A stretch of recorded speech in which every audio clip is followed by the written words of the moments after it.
বিশ্বাসের নামে আপনার জীবনে অন্ধকার ঢুকে পড়ছে না তো? একটা গভীর অন্ধকার। এটা একটা real life dark psychological story, অর্থাৎ সত্যি ঘটনার একটা অন্ধকার দুনিয়ার এক করুণ কাহিনী। আচ্ছা বলুন তো, একাকিত্ব কি পাপ?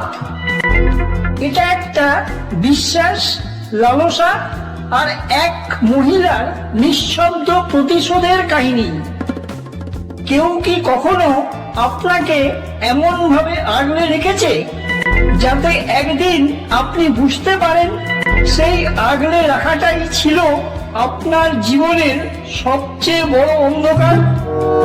আপনি কি জানেন, কিছু মানুষ সারা জীবন একা থাকে ভুলের জন্য নয়, বরং তাকে ভয় শেখানো হয় বলে। আজকের কাহিনীটা এমনই এক মহিলার, যার জীবনে ভালোবাসা এসেছিল কিন্তু বিশ্বাসের নামে ঢুকে পড়েছিল অন্ধকার। এই গল্পটা শেষ হলে আপনি কোনো সম্পর্ককেই আর আগের চোখে দেখতে পারবেন না। স্বপ্না নামটা শুনলেই মনে হয় ওর জীবন যেন স্বপ্নের মতোই সুন্দর, কিন্তু বাস্তবে ব্যাপারটা ঠিক তার উল্টো। এখানে স্বপ্না মানেই একটা নিঃশব্দ চাপা কষ্ট। বয়স ওর 50 ছুঁই ছুঁই।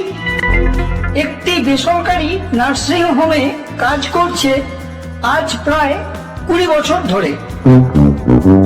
ও বেশ পরিপাটি, ভদ্র, শিক্ষিতা ও সুন্দরী, তবে হাসে কম আর কথা বলে আরো কম।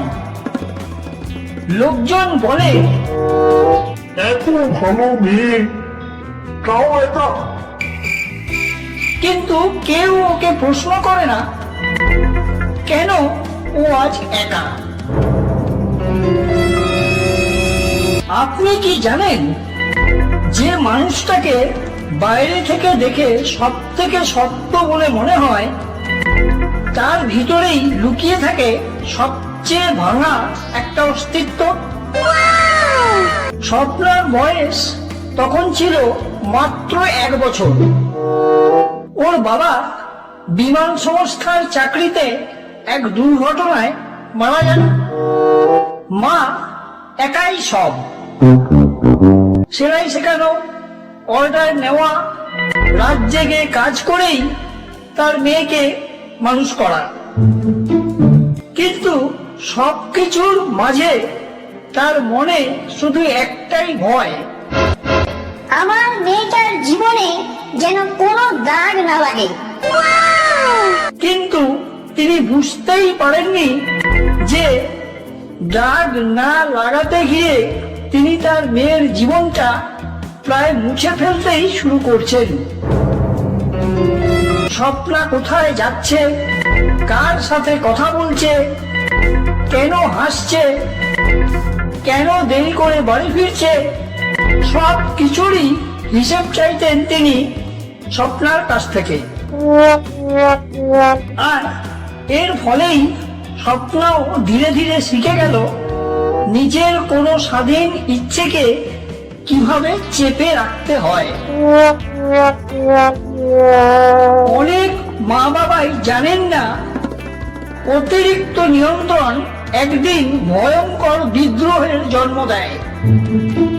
এই অতিরিক্ত নিয়ন্ত্রণই তাদের ছেলে মেয়েকে দিনে দিনে আরো বেশি বিদ্রোহী করে তোলে।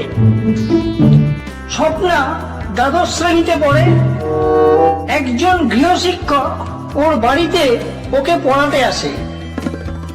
একদিন কোনো বিশেষ প্রয়োজনে ওর মায়ের অনুপস্থিতিতে আধ ঘন্টা সময় স্বাধীনভাবে হাতে পেলে স্বপ্নার জীবনের মোড় ঘুরে যায়।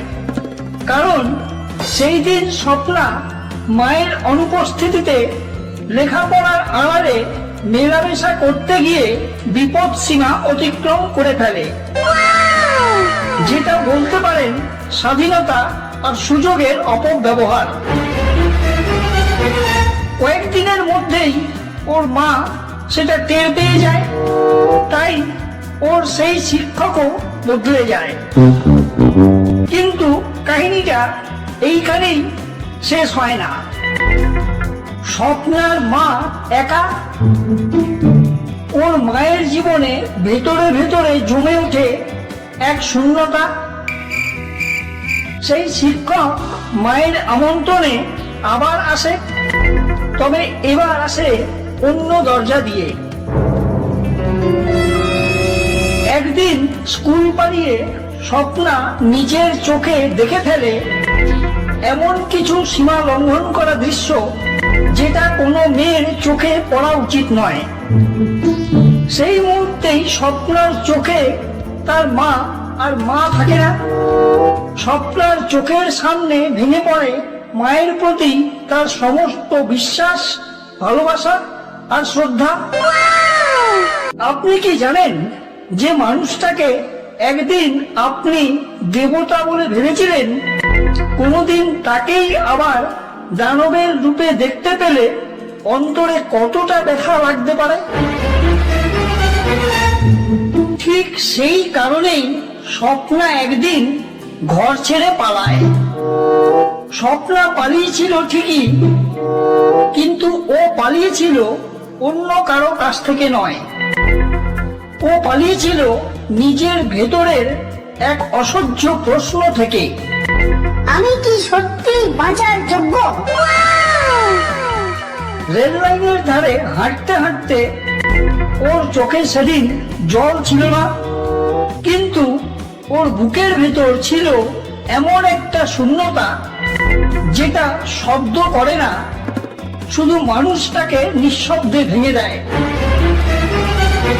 ও মরতে চায়নি, কিন্তু বাঁচার জন্য ও আর কোনো সঠিক কারণ খুঁজে পাচ্ছিল না।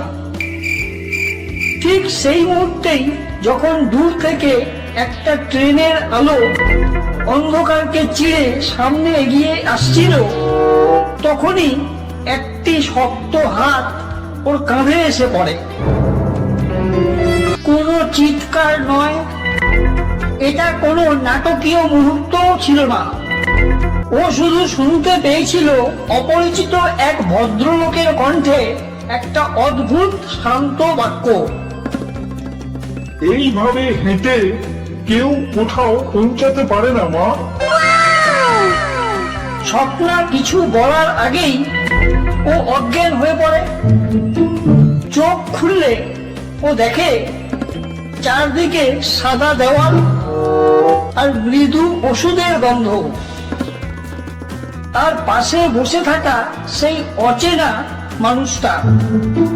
ভদ্রলোক বেশি কথা বলেন না, চোখে কোনো কৌতূহল নেই, কোনো প্রশ্নও নেই, শুধু বলেন, তুমি চাইলে এখানে আরো কিছুদিন থাকতে পারো, আর যদি চাও তাহলে শিখতে পারো নিজের পায়ে দাঁড়াতে। এই কথাটুকুই ছিল স্বপ্নার জীবনে প্রথম শর্তহীন প্রস্তাব।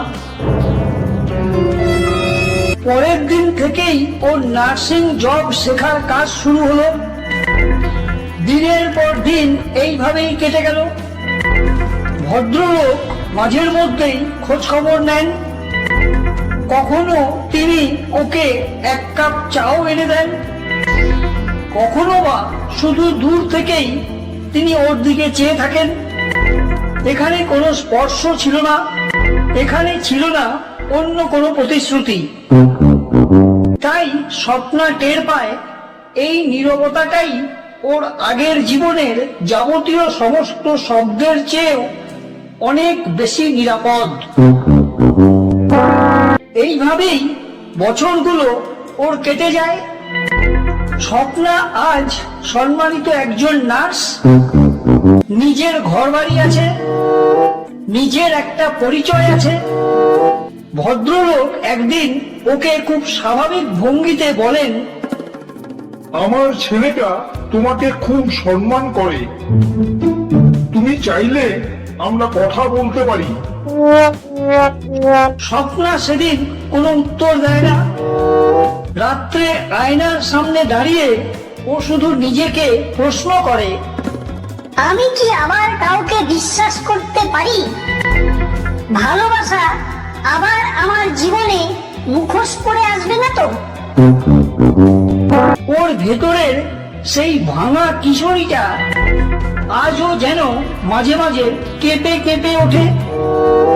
আর স্বপ্না বুঝতে পারে কিছু মানুষ জীবন ফিরে পায়, কিন্তু সাহস ফিরে পায় না।